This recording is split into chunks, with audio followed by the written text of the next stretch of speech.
के पास। जाते हैं माँ के पास तो कहते हैं माँ देखिए प्रत्याहार मार दिया तुरंत। तो कैसे कहते हो? क्या देखिए लिख कर लाया, पढ़ो तो क्या लिखे हो? खोल के पढ़ते हैं तो लिखा क्या था, कबीर जीता और सर्वजित हारा।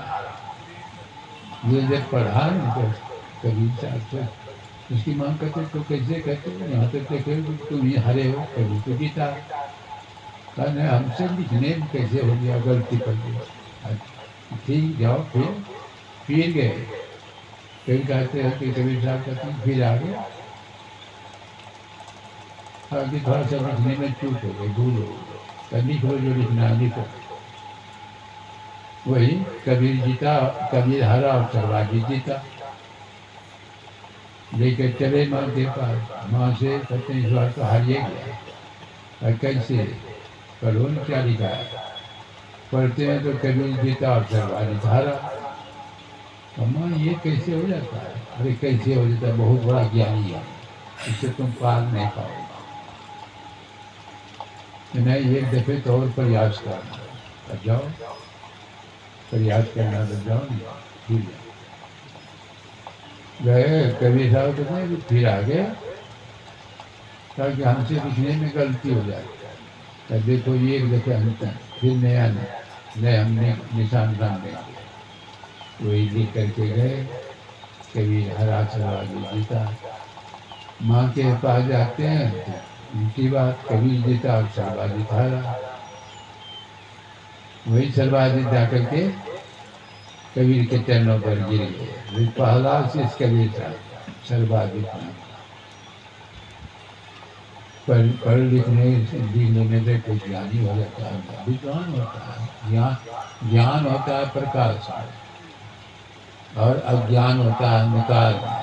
अभी देखिए सूर्य का प्रकाश ज्ञान हो रहा है, कुछ देर पहले सूर्य का प्रकाश निकाल घोर अंधकार आप आते होंगे जहाँ अंधकार नहीं, एकदम घोर अंधकार है, आ रहे हैं जा रहे हैं। वही पत्थर से टकराएंगे, आप गिरेंगे, आपका हाथ टूटेगा, पैर टूटेगा, दुख हो गया कि नहीं? दुख का कारण क्या हो गया? पत्थर हो गया अंधकार। दुख के कारण अंधकार हुआ, पत्थर नहीं हुआ। प्रकाश रहता तो बगल के निकल जाते, बगल के निकल जाते। तो प्रकाश में ज्ञान, अंधकार में अज्ञान। आप देखिए ना, हम तो आत्मा शरीर के अंदर है, आत्मा ही आँख खोल के संसार को देखता है, ज्ञान करता है। आँख बंद करके देखिए क्या दिखाई पड़ता है? घोर अंधकार। अंधकार में काम क्रोध लोभ आदि गिरा शक्ति दुख रूप ते कि में जाने रघुपति मूल पड़ा तमकू। अज्ञान के अंधकार के कुएं में जीव पड़ा हुआ है, मूल बना हुआ है, काम क्रोध लोभ मोह ये सब उपस्थित। ये चैन स्थान जब करें, चैन अंधकार से आप प्रकाश में जाएं तो ज्ञान बढ़ जाएगा। प्रकाश हम आपके अंदर है, ये है, कहीं खोजने का जरूरत नहीं है। जगत प्रकाश प्रकाशक रामू। आप शरीर छूने से कहने लगता, चेहरे में चमक, आंख रश्मि, प्रकाश तो हम आपके अंदर में है, लेकिन जीव जो पड़ा हुआ का अंधकार में पड़ा है, बैठा हुआ अंधकार। जैसे आप प्रकाश में जाएंगे, जबते राम प्रताप खगेशा उदित भयो अति प्रबल दिनेश। पूरी प्रकाश रहे हो तुम लोग का, बहुतेन सुख बहुतेन मन शोका। जिन्हें शोक से प्रथम अविद्या निशान निशानी अगलोक जहाँ तहाँ लुकाने, काम क्रोध कैरव सत्याने, इसे वर्णन कर रहे हैं।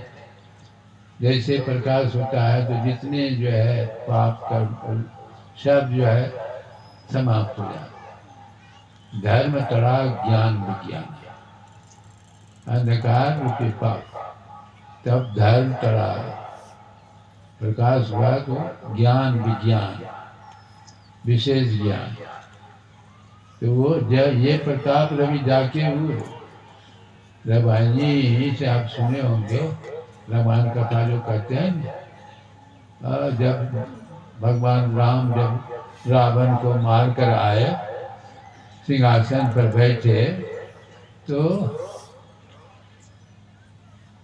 मैंने चारों दिशाओं में प्रकाश। देखे क्या करता है। रामायण पढ़ लेने से होता है, सिर्फ आज कंठस्थ कर लीजिए, लेकिन उसका मन भी नहीं जानेगा तो पढ़ने से क्या लाभ।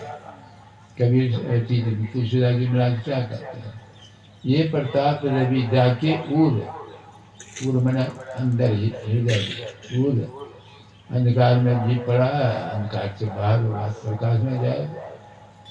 बाहर का प्रकाश से पाप सब जल जाता है, खत्म हो जाता है, नहीं होता, नहीं होता। इसीलिए सब उसको ज्यादा करने का जरूरत नहीं है। ज्ञान जैसे जैसे आप अंधकार से ऊपर जाएंगे, प्रकाश की तरफ बढ़ते जाएंगे, ज्ञान बढ़ते जाएगा। अंधकार से प्रकाश में ज्ञान बढ़ गया, लेकिन ज्ञान पूरा नहीं होता, प्रकाश में पूरा ज्ञान नहीं होता। जितने लोग यहाँ बैठे हैं टोटल देखिए, जो अपने तय अंधकार में वेद भगवान भी कहते हैं, तमसो माँ ज्योतिर्गम्या मृत्यु माँ अमृत गम्या असतो माँ सदगम्या। कहते हैं एक तरफ अंधकार है, दूसरे तरफ प्रकाश, एक तरफ मृत्यु है, दूसरे तरफ अमृत है, एक तरफ असत्य है, दूसरे तरफ सत्य है। जिधर अंधकार है उधर मृत्यु है, उधर असत्य है, संसार का। जिधर प्रकाश है उधर सत्य है, वो अमृत है, वो परमात्मा की। दो ही तरफ है, दो ही तरफ है, समझ रहे हैं? जो अंधकार में जीव पड़ा है, दुख में पड़ा है, इसीलिए कबीर साहब ने जो कहा ना, तन दर सुखी आंखें देखो। अंधकार में जब तक रहेंगे दुख में रहना ही पड़ेगा, अब कोई उपाय नहीं बचने का। संसार में बहुत लोग उपाय करते हैं बचने का, किसी तरह दुख नहीं। इसके लिए पैसा खूब कमाते हैं, जितना पैसा, अगर पैसा 2-4 अरब हो जाएगा तो दुख चला जाएगा। आलिशान भवन बना देंगे तो दुख चला जाएगा। विचार कीजिए नहीं, ये तो विचार का विषय। दुख 3 तरह का होता है, 3 तरह, दैहिक, दैविक, भौतिक। दैहिक जैसे शरीर में बीमारी हो जाती है, घाव घस हो जाता है, इसको दैहिक दुख कहते हैं। भौतिक दुख, सांप ने काट लिया, बिच्छू डंक मार दिया, किसी ने किसी को मारा, मैंने जीव को जीव से जो दुख होता है वही है भौतिक दुख। और दैविक दुख अचानक आग लग जाती है, अचानक आग लग जाती है, बहुत लोग जल के मर जाते हैं। बाढ़ आती है, उसमें लोग बहुत दुख के मर जाते हैं। अब पृथ्वी हिलने लगती है, बुला रहे हैं बैठे, कौन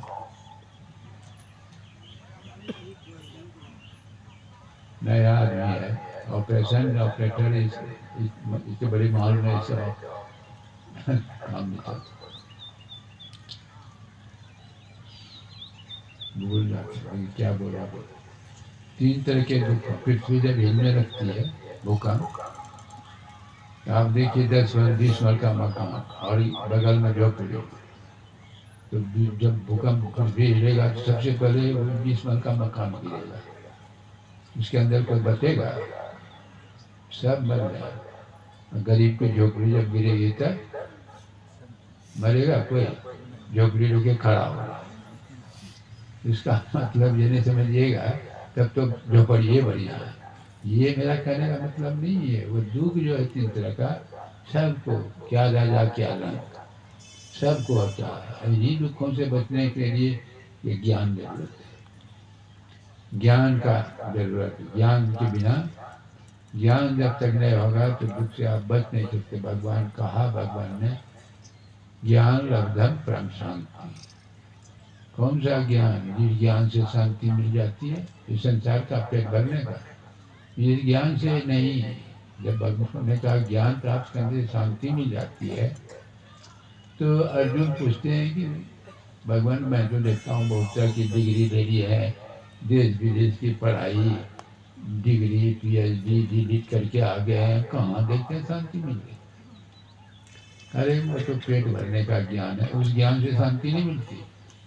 तो कौन सा ज्ञान है, वो कौन सा ज्ञान है? वही भगवान कहते हैं वह क्षेत्र और क्षेत्र का क्या ज्ञान है, शरीर और शरीर का ज्ञान, शरीर और आत्मा शरीर है। शरीर जो हम लोगों का है, भगवान कहते हैं एक तरह से यह खेत है। खेत का साधारण अर्थ होता है खेत। खेत में जैसे हम लोग बीज डालते हैं ना, थोड़ा सा बीज डालते हैं वो कई गुना होता है। उस फसल को कौन खाता है? आप देखें खेत को भुट्टा खाते हुए, कोई खेत में लड्डू मकई ज्यादा नहीं होता है, देखिएगा कोई खेत भुट्टा खा रहा है कि खेत का जो मालिक है वह खाता है? खेत का जो मालिक है वह खाता है, खेत नहीं खाता। ये शरीर जो है खेत है, मालिक कौन है? इस शरीर में जो बैठा है। जैसे घर और घर में रहने वाला दोनों भिन्न है कि नहीं? घर का मालिक और घर, उसी से घर शरीर का, शरीर घर और शरीर का मालिक आत्मा घर के अंदर बैठा है। तो इसको कहा गया क्षेत्र, और शरीर में जो रहने वाला मालिक उसी को कहा गया क्षेत्रज्ञ, क्षेत्र का मालिक स्वामी। नहीं, हम लोग कहते हैं बातचीत के सिलसिले में, क्या कहें बाबा, मेरी आंखें खराब हो गई, मेरे पेट में दर्द हो रहा, मेरा कमर जो है बड़ा दर्द, ठोना घुटने में दर्द, ये सब तो आपका है, हाथ पैर नाक कान ये सब आपका है। लेकिन आप हाथ पैर हैं, आप कुर्ता पहने, गमछी भी रखे हैं, मेरी चमची गायब हुई, खो गई, कुर्ता जो है खत्म हो गई। तो वो तो वही बात है, शरीर शरीर और शरीर का मालिक दोनों भिन्न है। जरा सा खेत में बीज डालते हैं, कई गुना होता है। 1 कुंटल डालिए तो कई कुंटल होगा? 100 कुंटल होगा। जयपुर देखते हैं मक्के की खेती बहुत होती है ना, 1 बीघा में 100 कुंटल है। वह थोड़ा सा तुलसी तन खेत है, मन बच कर्म किसान, पाप पुण्य दो बीज है। देखिए बीज क्या है? पाप और पुण्य। पाप थोड़ा सा पाप करेंगे वो कई गुना होगा, थोड़ा सा पुण्य कर्म करेंगे वो कई गुना होगा। सुन रहे थे तिल भर मछली खाए के, कोटि गाय करे दान, 81 करवट ले मले तो भी नहीं रखता। इतनी सा मछली खाते हैं, 1 करोड़ रुपया दान करेंगे फिर भी उस पाप से मुक्त नहीं होते, नहीं हो सकते। बताइए, जरा सा गलती कई बार, जरा सा दृष्टांत से गलती हुई उसके 100 पुत्र मारे गए, जरा सा गलती। तो थोड़ा सा पुण्य कर्म वो कई गुना होता है, थोड़ा सा पाप कर्म वो कई गुना होता है। भोगता है कौन? खेत का मालिक है, भोगने वाला तो आत्मा शरीर के साथ वही भोगता है। आत्मा निकल जाए, देखते हैं आत्मा जब निकल जाती है ना, इसको मन और लकड़ी लेके जला देते हैं, उस समय चिल्लाता है कोई जलाने के समय? और जब तक आत्मा शरीर के साथ शरीर के किसी भाग पर मक्खी लग जाए या चिंगारी पड़ जाए, देखिए चिल्लाओ, वो आत्मा शरीर के साथ वही भोगता है, शरीर के साथ साथ शरीर सारे संसार कर जाता, भोग करता थोड़ा थोड़ा। वह बीज डालने वाला किसान कौन है? किसान जो बीज डालता वो कौन है? मन बच कर्म किसान। अब देखिए क्या कहते हैं, मन से भी हम लोग कर्म करते हैं, नहीं करते हैं? मन से भी कर्म करते हैं, पहले मन से कर्म होता है, तब वचन से, तब कर्म से। जैसे महाभारत की लड़ाई, पहले वचन मन से, आप फिर बचन से फिर देखिए।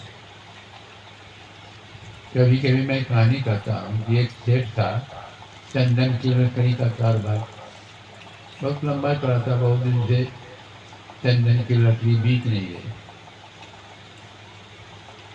तो बैठे बैठे वहाँ सेठ जी को वहाँ के राजा से मित्रता, बैठे बैठे सेठ जी सोचते हैं कि राजा साहब की मृत्यु हो जाती नहीं, सब चंदन की लकड़ी चिता जलाने के काम में आ जाए, न बीग जाते। अब देखिए क्या छोड़ रहे हैं, मन से कर्म हो रहे। राजा साहब की मृत्यु हो जाती तो सब चंदन की लकड़ी चिता जलाने की। अरे राजा एक बेर की लकड़ी से छोड़ो, फिर जला जाता है चंदन की। और उधर जो राजा क्या सोचते हैं, सेठ जी का कारोबार बहुत लंबा चला, लेकिन कम टैक्स कम देता है, मालगुजारी कम देता है, लगाना चाहिए, लेकिन मन से कर्म हो रहा है।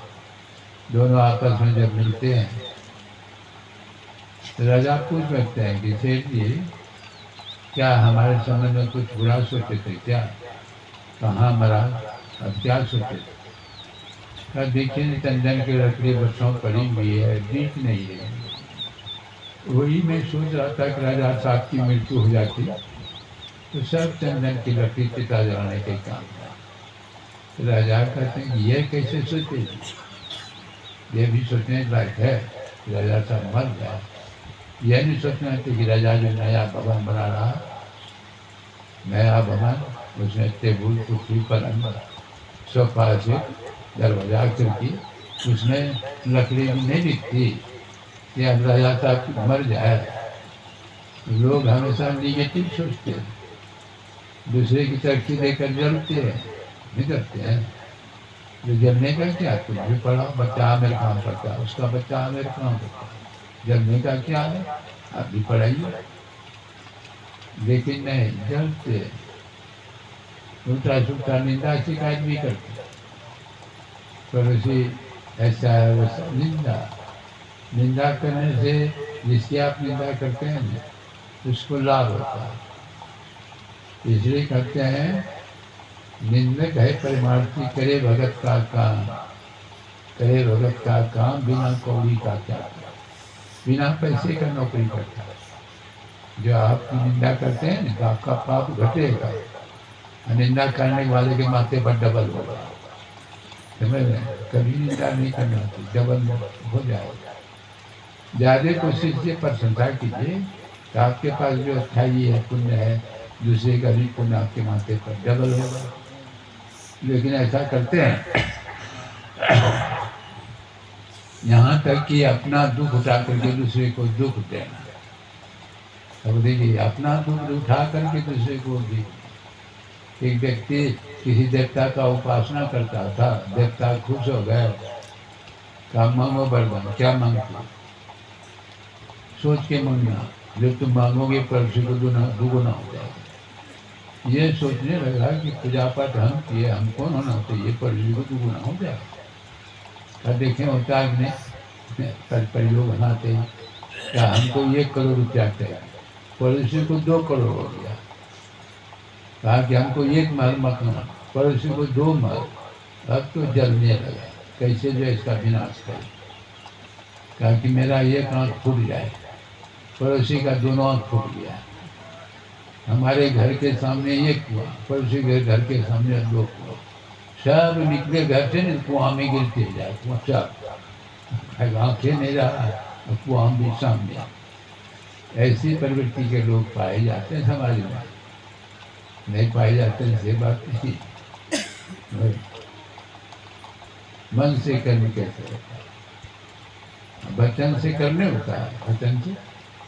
महाभारत की लड़ाई का कारण क्या था? वचन था। मायावी ढंग का पांडवों ने सभा भवन बनाए, सूखी जमीन जहाँ वहाँ पानी, जहाँ पानी वो सूखी जमीन, जहाँ दरवाजा वहाँ दीवार, जहाँ दीवार वहाँ दरवाजा। मायावी ढंग का दुर्योधन को निमंत्रण दिया। दुर्योधन आते हैं,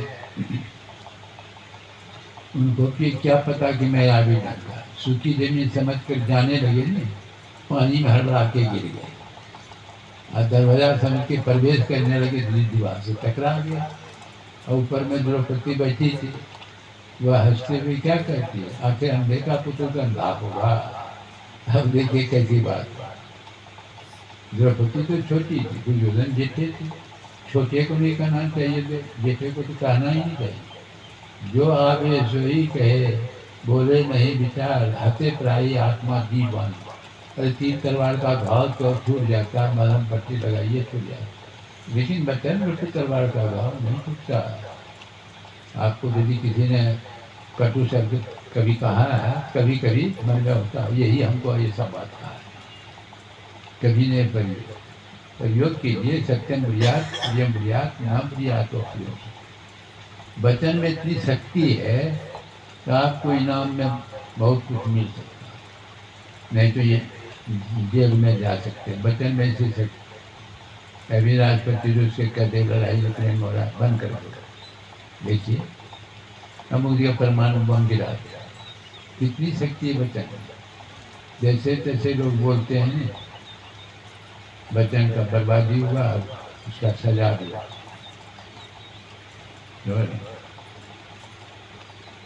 इसीलिए एक राजा ने स्वप्न देखा कि सभी दांत झड़ गए, सभी दांत झड़ गए। तो ज्योतिषी से पूछते हैं बड़ा करके कि ज्योतिषी बताइए कि हम सभी दांत झड़ गया, जिसका फल का, इसका फल तो बहुत बुरा है। क्या बुरा है? आपके सामने आपके वंश का नमस हुआ है। देखिए क्या बोल रहे हैं, आपके सामने आपके वंश का नमस हो जाएगा। तो इसको बोलने का तमिल नहीं, जेल में बंद कर दिया ज्योतिषी। फिर दूसरे ज्योतिषी से पूछते हैं कैसा ऐसा स्वप्न देखें कि सभी दांत झड़ गए हैं, इसका फल का, इसका फल तो बहुत अच्छा उत्तम है। क्या उत्तम है? आपके वंश में आपसे बढ़कर किसी को आयु नहीं है, मैंने सभी मर जाएंगे, आप बचेंगे। बात एक है कि नहीं? दो है।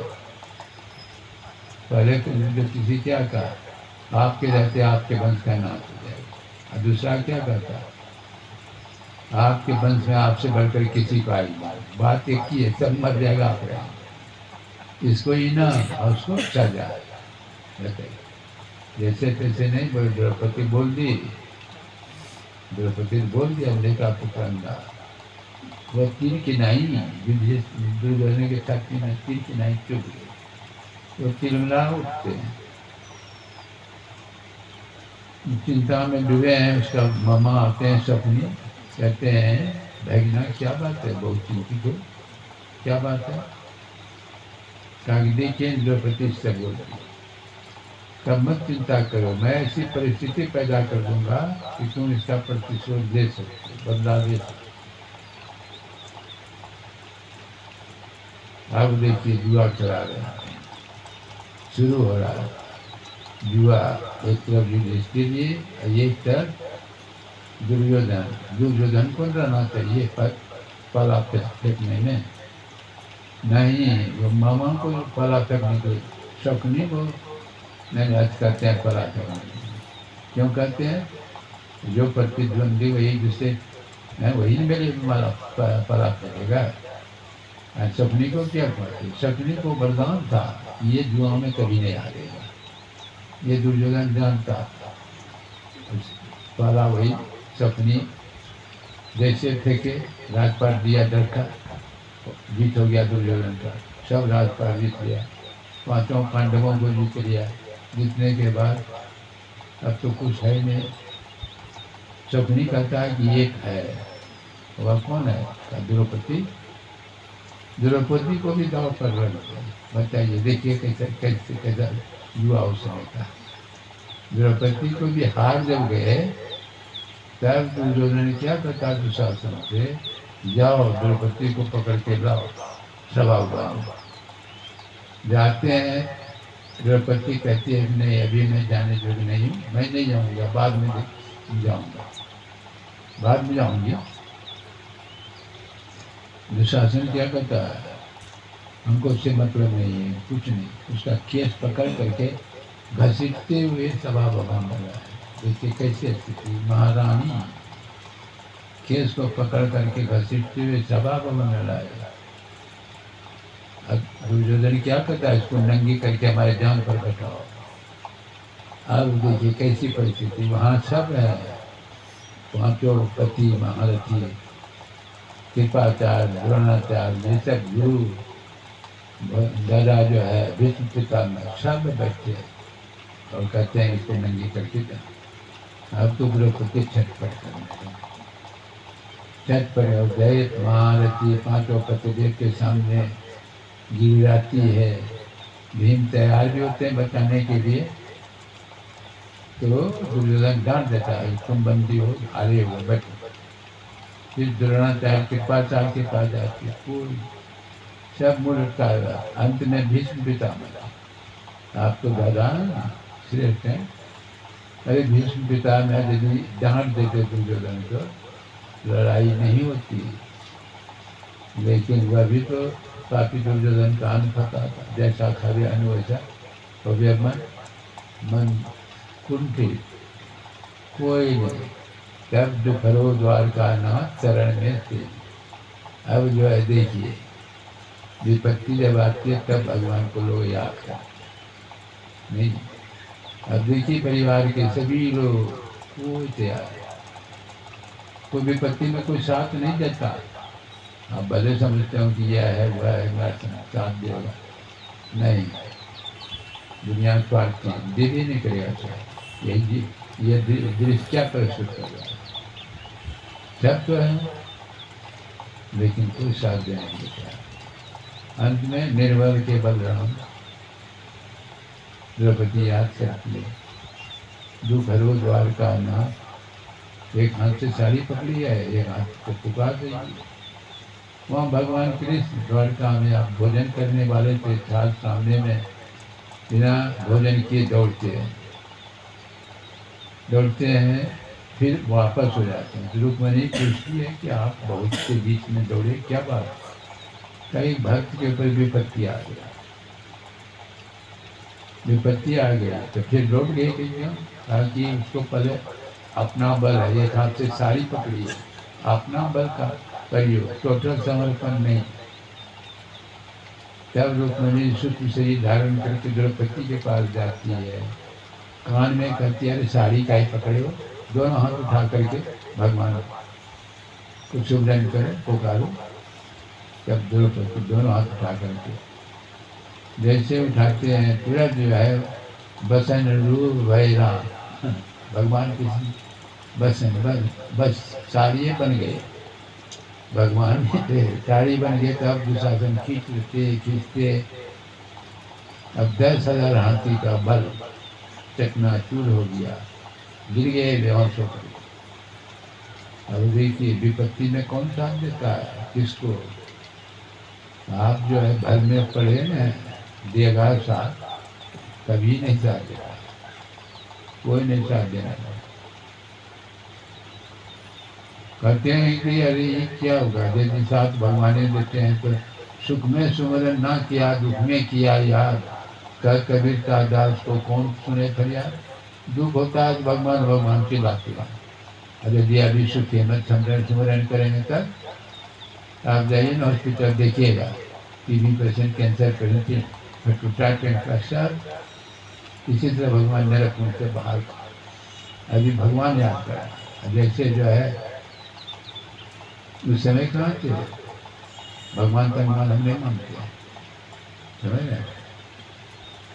जीव का जो स्वभाव है बड़ा विचित्र है, दुख में सुमरन करने वाला, अब दुख चढ़ गया तो भगवान कुछ नहीं। एक आदमी बृहस्पति चढ़ा, जब गिरने का भय हो गया तो हनुमान जी का भक्त था, वो हनुमान जी को याद करने लगे, किसी तरह भगवान मैं तो कुशल उतर जाऊंगा तो 1 क्विंटल लड्डू कराऊंगा। अब धीरे धीरे उतरने लगे, तो अब ये क्या सोचता है, 1 क्विंटल भगवान खा सकेंगे?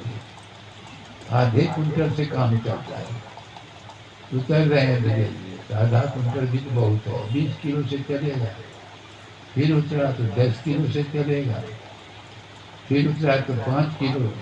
जब उतर गया तो क्या कहता है, न हम चढ़ेंगे न चढ़ाएंगे। देखिए नमक हराम जी का स्वभाव भी, विपत्ति चढ़ गई तो नहीं हम चढ़ेंगे नहीं चढ़ाएंगे। नहीं नहीं, दुख में करने क्या, सुखे में कीजिए, सुख में सुमरन नहीं किया, दुख में किया यार। कह कबीरता दास को कौन सुने पर यार। इसलिए दुख में सुने, सुख में करो। दुख में सुमरन करने लगते हैं, सुखी में यदि करने लेंगे दुख होगा ना। तो बचन से वो महाभारत की लड़ाई देखिए। अब महाभारत की लड़ाई कैसे कैसे युवा किया, कैसे वनगमन किए, वनगमन से फिर राजभवन होते होते अंत में कर्म में परिणत होगा। 1.25 करोड़ लोग मारे गए। महाभारत की लड़ाई, सारे विश्व के लोग आए थे इस महाभारत में लड़ने। सब अपने सगे संबंधी सब आते थे भगवान के पास। भगवान पूछते थे कि किस साइड से आप लड़ना था। वो कहते थे कि हम जो है कौरव की तरफ से, हमारे संबंधी है। कोई कहते थे पांडव की तरफ से। अब जिसकी तरफ से जो कहते थे वो भेजते जाते, जाओ। एक आदमी आया, कहते हैं आप किसके तरफ से लड़ना था? का जो हारने वाला है उसी की तरफ से हम लड़ेंगे। का मतलब जिस साइड में हम रहेंगे उसके हार नहीं होंगे। अब देखिए क्या करें, भगवान तो जानते थे क्या कौरव की हार होगी, और कौरव की तरफ से लड़ेंगे तो हार नहीं होगी। तो भगवान कहते हैं तो कैसे कहते हो कि हार नहीं होगी इसकी? क्या देखना चाहते हैं? भगवान से कहते हैं देखना चाहते हैं, आप दिखाओ अपना कर्म। धनुष वहां उठाते हैं, कहते हैं वृक्ष में कितने पत्ते हैं? ये असंग बहुत पत्ते हैं। उसी वजह से एक पत्ता तोड़ करके भगवान पैर के लिए दबा दो। अब बाण चलाते हैं, एक ही बाण से सारे पत्तों को छेदते हुए भगवान के पास वो धनुष बाण। भगवान से कहते हैं कि आप पैर उठाइए, आप ये नीचे जो पत्ता रखेंगे वो छेद, उसको भी छेदा नहीं, आप उठाएंगे तो आपके पैर को छेद करके पत्ता को। तो भगवान कहोगे कि ये तो ये के मारने महाभारत की लड़ाई समाप्त हो, जीताना है तो पांडव को। तो सुदर्शन चक्र से उसका गला काट, जब गला काट दिए तो सभी पांडव सब मिलकर कहने लगे भगवान से, क्या इनको तो लड़ने का शौक था, अब तो लड़ नहीं पाएगा, इसमें शक्ति दे दिए, कम से कम महाभारत की लड़ाई को देखे कम से कम। वही शरीर जो है उसमें शक्ति दे दे भगवान। फिर ला कर रख दिया, लड़ाई शुरू। 1 दिन 2 दिन 3 दिन 18 दिन में पांडवों की विजय जब हुई तो पांडव सब अपना डींग हाँकने लगे। अर्जुन कहता है कि मेरे चलते विजय, भीम कहता है कि मेरे चलते विजय। भगवान कहते थे तुम लोग तो लड़ रहे थे, कोई देखने वाला ऊपर में वही देख रहा था, उन्हीं से पूछिए कि ये विजय किनके चलते है। जाते हैं, कहते हैं कि देखिए ये विजय जो हुई पांडवों की, ये किसके चलते हुई है? कोई कहते हैं कि भीम के चलते, कोई कहते हैं अर्जुन के चलते। वह जो था उसका क्या नाम था? जिसका था बर्बरी था, पांडव का पोता, घटोत्कच का लड़का, घटोत्कच भीम का लड़का घटोत्कच, घटोत्कच का लड़का बर्बर पोता। तो उनको तो रहना चाहिए पांडव की तरफ से, वो जो हारेगा उसी की तरफ। तब क्या कहता है लोग,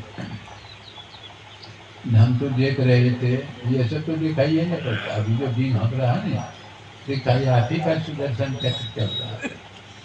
सुदर्शन चक्र उसी से गला कट रहा था, गिर रहे थे, खून की नदी बह रही थी, ये सब कहाँ दिखाई देता है? बताइए, देखिए क्या सवे न चाहे राम गोसाई, नाते नरमर कत्ती नाई। अरे बिना उनकी कृपा का एक पत्ता भी नहीं हिल सकता। समझ रहे हैं? आप कहते हैं कि आप विचार कीजिए, वही है सर्वभूताना हृदय दे सर्विंदी। आप भगवान ने वर्णन कर दिया क्या? वह जो है ये सारा संसार झूठा है। सारा संसार झूठा झूठा लगता है। ये मकान नहीं है, ये सब नहीं है, झूठा लगता है। रामायण में लिखी वर्णन कर दिया तुलसीदास में, झूठों सत्य जाहि बिनु जाने, जिमे भुजंग बिनु रजु पहचाने, जी जाने जग जाई हराई, जागे जथा सपन भवन बन जाए। झूठा सत्य कैसे प्रतीत होता है? ये सत्य प्रतीत हो रहा है लेकिन है झूठा, रहने वाला नहीं है। झूठा लेकिन सत्य प्रतीत हो रहा, क्यों? उदाहरण क्या दे रहे हैं? जीवी भुजंग बिनु रजु पहचाने, जैसे अंधेरी रात, आप जा रहे हैं रास्ते में, कोई टेढ़ी मेढ़ी चीज रास्ते पर पड़ी हुई है, आपको भय हो गया, कहीं सांप तो नहीं है। आप भय से कहाँ पर हैं? थर कर रहे हैं। कोई सज्जन दौड़ते हुए आता है, टॉर्च को जला देता है। जैसे टॉर्च को जलाता है वैसे पता लग जाता है ये तो रस्सी है।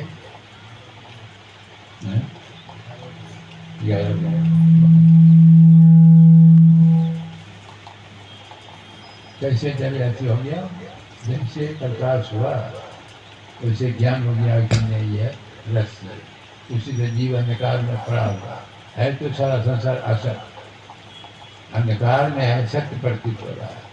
अंधकार के कारण सांप रस्सी सर को भक्ष कर, अंधकार के कारण उसी से जीव अंधकार में पड़ा हुआ है। सारा संसार बर्म लेकिन जगतवासी होता है। जब बर्म किसको कहते हैं? जो कण कण में सर्वभूत, जैसे जल जो है बर्फ बन जाता है ना, जल बर्फ बनता है तो बर्फ जले में है, जल चला भी कुछ है तो वो अव्यक्त सत्ता व्यक्त धारण करता है। जब वो अव्यक्त सत्ता व्यक्त रहता है, जैसे जल बर्फ बन जाता है, उसी तरह अव्यक्त सत्ता परमात्मा व्यक्त हो जाता है। भगवान राम भगवान के सिया राम मैं सब एक जानी, करो प्रणाम जोड़ी। सिया राम मैं, बर्फ जल मैं, तो कब होगा? वो ज्ञान होगा तब। अंधकार से अपने को बाहर कीजिए। प्रकाश जैसे टॉर्च जला अंधकार से बाहर जो प्रकाश होगा तब पता रहना। प्रकाश से फिर अपने को बाहर कीजिए। सब ये ज्ञान का दो ही आधार, प्रकाश और सब। संसार का भी ज्ञान प्रकाश से सब होता है। प्रकाश सब निरंतर ज्ञान। उसी तरह परमात्मा जो सर्वव्यापक सत्य जो हम आपके अंदर भी, तो प्रकाश सब वही ज्ञान का। अंधकार में भी पड़ा है, बाहर होगा। उसी के लिए योग की क्रिया है। योग चेतना को समेट करके पिंड से भगवान जप करो। जो भिखारी है सब जानते हैं, कहते हैं जाप करो और करो, क्या ध्यान करो, बिंदु ध्यान करो। ये तो अंधकार से प्रकाश में जाने की क्रिया है। बिंदु ध्यान, उसी को कबीर साहब शून्य ध्यान करते हैं। वैष्णवी भरी मुद्रा नाम दिया है, तो आप 10वां दौरान प्रवेश करेंगे प्रकाश मंडल में। आपकी दृष्टि दोनों एक धार मिलेगी, प्रकाश का उदय होगा। वही दृष्टि के 30 नोक से पीर तेजस बिंदु, उस बिंदु को पीते हुए प्रकाश मंडल में ज्ञान बढ़ गया। फिर प्रकाश में आपको आवाज़ सुनाई पड़ेगी, जो कि अंतर्गत ध्वनि आवाज़ सुनाई पड़ेगी। आवाज़ ही जगह है, आवाज़ ही रास्ता है। उसी रास्ते पर चल करके जीव जहाँ से आवाज़ आ रही है वहाँ कोई आवाज़ नहीं है। निशब्दम क्रमम प्रजान, तो ज्ञान का केंद्र कहिए, परमात्मा का धाम कहिए, आत्मज्ञान कहिए, आत्मा अवस्था की बात सब एक ही है। तो जान करके कीजिए, करते करते कभी न कभी प्राप्त होगा। आपका जीवन आनंद से भर जाएगा। बोलिए श्री सद्गुरु श्री